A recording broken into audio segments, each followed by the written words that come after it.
ड्रामे की next episode में आप लोग देखेंगे आया है एक और रिश्ता और इस बार फिर से आयशा को पसंद करने की बजाय वो लोग कर गए हैं जवेरिया को पसंद और मांग रहे हैं तारीख जवेरिया के लिए निकाह की, जिसकी वजह से हो चुके हैं आयशा के वालिदैन पूरी तरह से परेशान। जब आयशा को ये बात पता चलती है तो वो जाती है और अपने वालिद से कहती है कि आप बेफिक्र होकर जवेरिया का रिश्ता उन लोगों के साथ कर दें और यहाँ तक कि उनको निकाह की तारीख भी दे दें और आप मेरी फिक्र ना करें।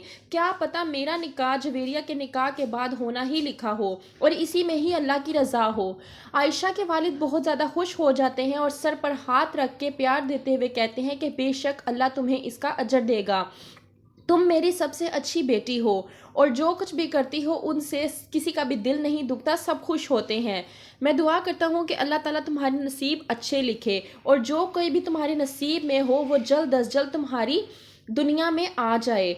होता है दूसरी तरफ यास्मीन के घर पर एहतमाम मिलाद का, वहाँ पर जाते हैं सब लोग और वहाँ पर सानिया एक बार फिर से आयशा और उसके घर वालों की बेइज्जती करने की कोशिश करती है, लेकिन इस बार जवेरिया सानिया को मुंह तोड़ जवाब देती है क्योंकि सब जानते हैं कि जवेरिया आयशा की तरह बिल्कुल भी नहीं है। जवेरिया जिसको चाहती है मुंह तोड़ जवाब दे देती है। जब जवेरिया को मालूम होती है कि उसकी बहन आयशा ने उसकी खातिर ये सब कुछ किया है और कुर्बानी दी है, वहीं पर जवेरिया आयशा से कहती है कि आप ही मुझे समझ नहीं आता कि मैं किस तरह से आपको समझाऊं कि आप किस कदर अच्छी हैं। पता नहीं लोग क्यों आपके हुलिये को देखते हैं, आपके अंदर के दिल को नहीं देखते और मुझे इस बात पे बहुत ज़्यादा अफसोस होता है। आयशा जवेरिया को समझाने की कोशिश करती है कि ऐसा कुछ नहीं है, अल्लाह के बनाए हुए सभी लोग हैं और हर किसी की अपनी सोच है। क्या पता मेरी सोच का भी कहीं ना कहीं पे बैठा होगा और मेरी ज़िंदगी में आएगा।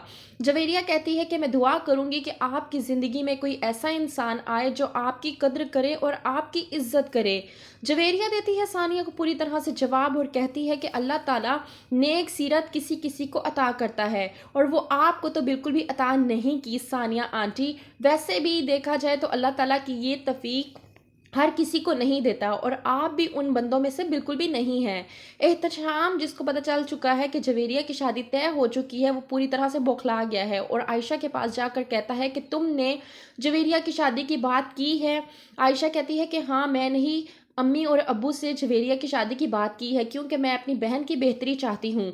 एहतशाम कहता है आयशा से कि अगर तुम जवेरिया की बेहतरी चाहती हो तो ताया अब्बू से जाकर मेरे लिए जवेरिया की बात करो, ना कि किसी और के लिए। वहाँ पे हो जाती है आयशा परेशान। वो कर देती है एहतशाम को जवाब, जिसकी बिना पर एहतशाम आधी रात को आ जाता है जवेरिया के कमरे में उससे बात करने के लिए। जवेरिया चिल्ला उठती है और रो पड़ती है क्योंकि उससे बर्दाश्त नहीं होता कि आधी रात को उसके कमरे में एहतशाम आ गया है।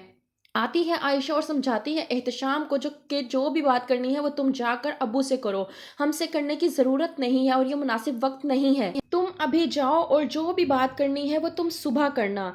तो क्या होगा, क्या एहतशाम आयशा की बात को समझ पाएगा या नहीं? देखने के लिए देखते रहिए ड्रामा सीरियल उम्मे आयशा।